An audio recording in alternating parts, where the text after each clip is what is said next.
Eureka! Oh, hello.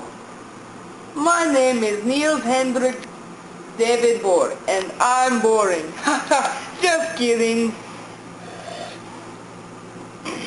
I was born in Copenhagen on October 7th, 1885. You could say science runs in my family.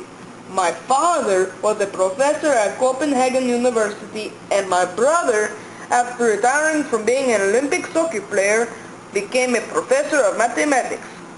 I accomplished many things during my studies, but what I'm most known for is developing an atomic model that was more accurate than others at the time, and incorporated the developing quantum theory.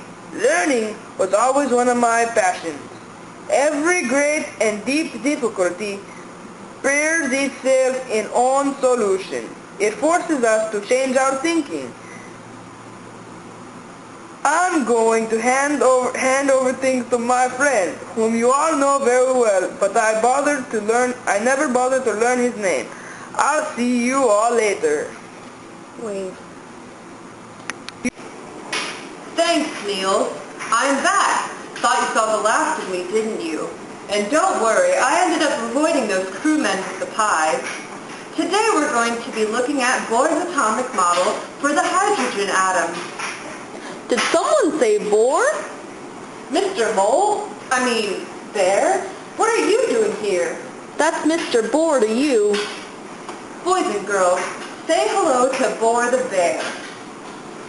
He's going to be helping us with today's presentation. Now, hydrogen is a very rare element. Actually, it's very common. It's in water. Oh, well, hydrogen is a very common element. Bohr used this element to study because it only has one electron with which we can study its movement. Put your pencils down. We'll tell you when to take notes. What you see here is a model of the hydrogen atom. The nucleus contains only one proton and no neutrons. Hydrogen's one electron is shown with this symbol here. The green yarn represents hydrogen's energy levels, and the electrons fill up to one energy level before going to the next. The first orbital can only hold 2 electrons. The second holds 8. The third holds 18, and so on. Electrons stay in that orbital unless they absorb energy, which makes them jump to higher orbitals. This is what Bohr studied with different elements and what we are going to show today. As said previously, when an electron absorbs energy, represented by this lightning bolt, it can jump to a higher energy level if it is within that specific amount of energy for the orbital. After releasing the previously absorbed energy, it falls back to its ground state. If it absorbs more energy, it jumps to a higher level, then releases that same energy and falls back to its original orbital. This is Bohr's atomic theory. We hope you enjoyed our presentation of the atom's electron movement, as defined by Niels Bohr and brought to you by Bohr the bear. Now, that wasn't that boring after all, was it?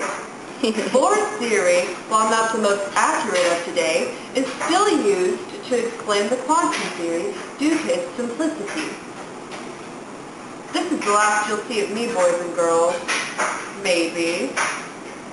But for now, it's time for Show What You Know! Let's get ready to rumble!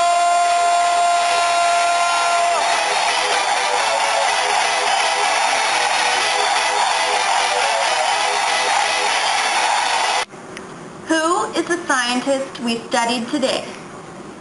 A. Miss Shoup. B. Niels Bohr. Or C. Sherlock Holmes.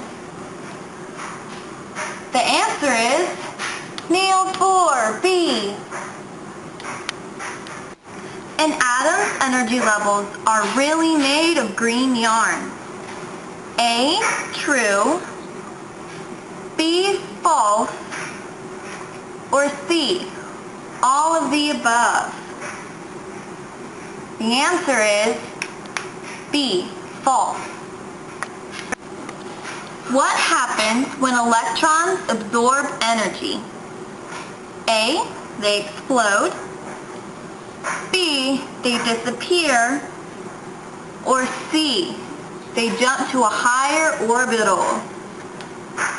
The answer is C, they jump to a higher orbital.